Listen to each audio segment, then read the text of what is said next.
don't you feel that you owe your sister something?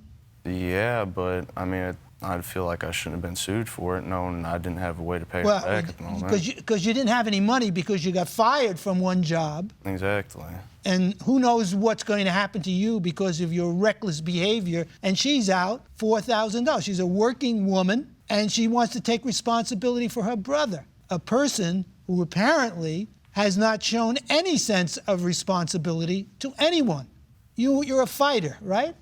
That's how you got your black eye. Something like that, yeah. Something like that?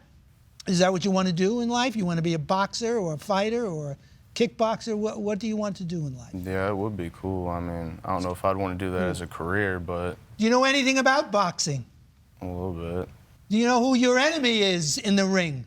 The other person. It's not your opponent. It's you, yourself, overcoming your own fear, disciplining yourself to take punishment and then to take responsibility for that punishment. Boxing will teach you more about yourself than your opponents. You understand that? Mm-hmm. That's your enemy, overcoming your weaknesses. I sound like I'm preaching. I don't mean to. I am preaching. I am. I've got nothing further. The parties are excused while we deliberate in this matter. Thank you both very much. This courtroom is now in recess.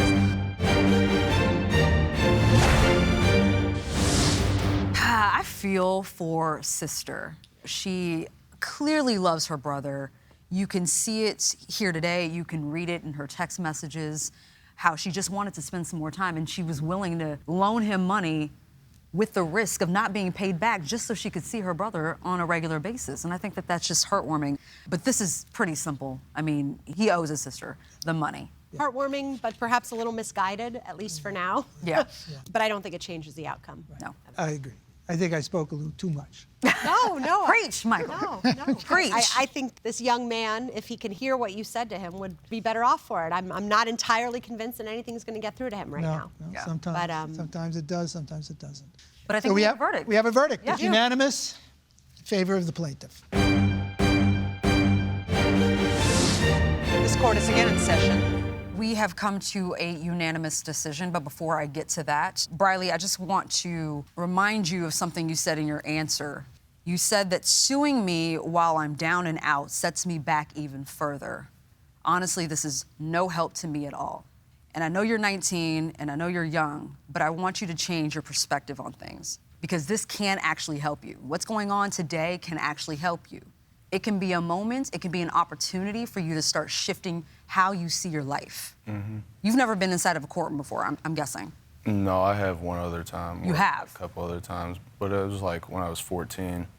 I mean, just by the language that you were using, I thought maybe he's never been before judges before in a courtroom. It's not comfortable, is it? No.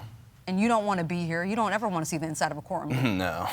And your sister bringing you here today is not just to get money. It's to also change something in here. Mm-hmm. Change your life. Because you're in here for money. You could be in here for killing somebody unintentionally, but you still would be responsible for that. You could be in here for something so much more serious. Mm-hmm. So this is a moment for you to actually take some responsibility and start changing how you see things. One, how you see your sister, but how you see the situation. Because for some reason, you see this as sort of a burden.